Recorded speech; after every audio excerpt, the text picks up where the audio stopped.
Another method for um, getting the information or the backup data from the primary, we could also use the share feature that comes with the product here. So the backup data connector, we can enable this feature here, and this will create a share, and we can see the path is shown here.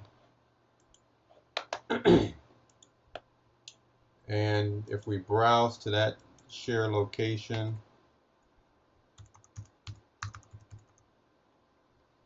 we can see that the share comes up. We can log in and we get a nice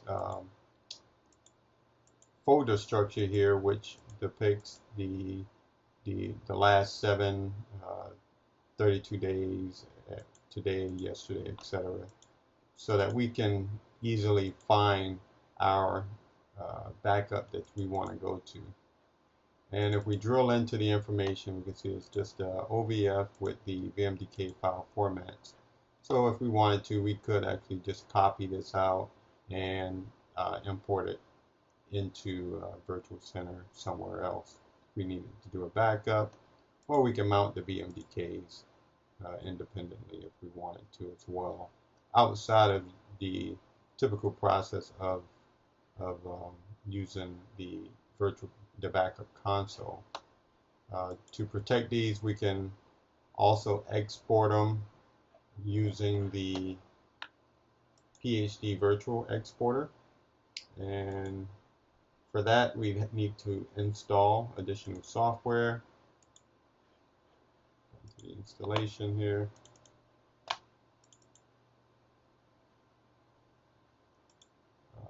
Export install, and this is a simple installation, so I'll just do a quick run through of it.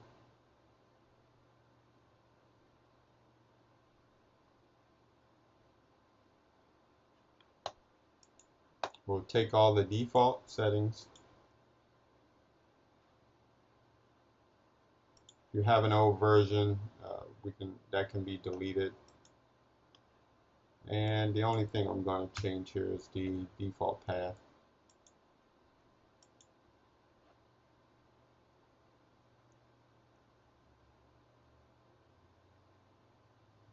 So the product will uninstall any old versions you have and install the latest version that you're installing. And once that's installed, you can go to the backup virtual exporter and open up the actual application here. And we'll have to set up a couple different things here. And as you can see, this took the default, the settings that I previously had. But we're going to need the exporter staging location. So this is where all of the backups will be copied to, and then the backup data stores, and these will be the appliance shared location that we configured in the connectors area. We go back here just to show you, and here. So this was enabled, so we can go into the exporter and configure that up.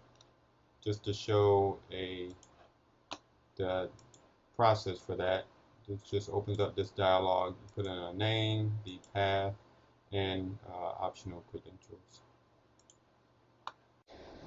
So for this case, we're already set up here. We'll go into the jobs and create a job now. You can see the one virtual appliance we configured here. Go ahead and click next. You can select a virtual machine, one or all the virtual machines that we want to have exported to this local drive. We'll get the name, so we'll take the defaults here. You can see if we want to run it from the command line, you could copy this to the clipboard, this command, and run this from a batch file if we wanted to.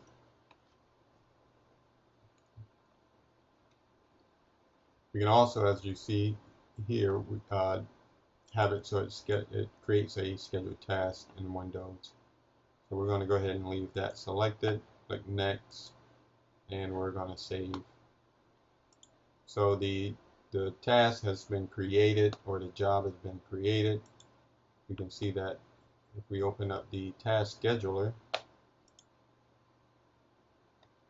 the task has also been scheduled with the same name as the job.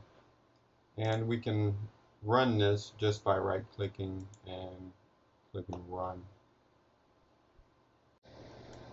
You can see the status here, and it's now running. And if we go to the file system, to the temp directory, which we had set as the location, we can see that the export is exporting that virtual machine that we configured into a folder which represents the virtual machine name. So if we drill down, we can see that there's an OVF file created for this virtual machine. So the goal of the exporter tool is to copy the virtual machine files from the virtual appliance.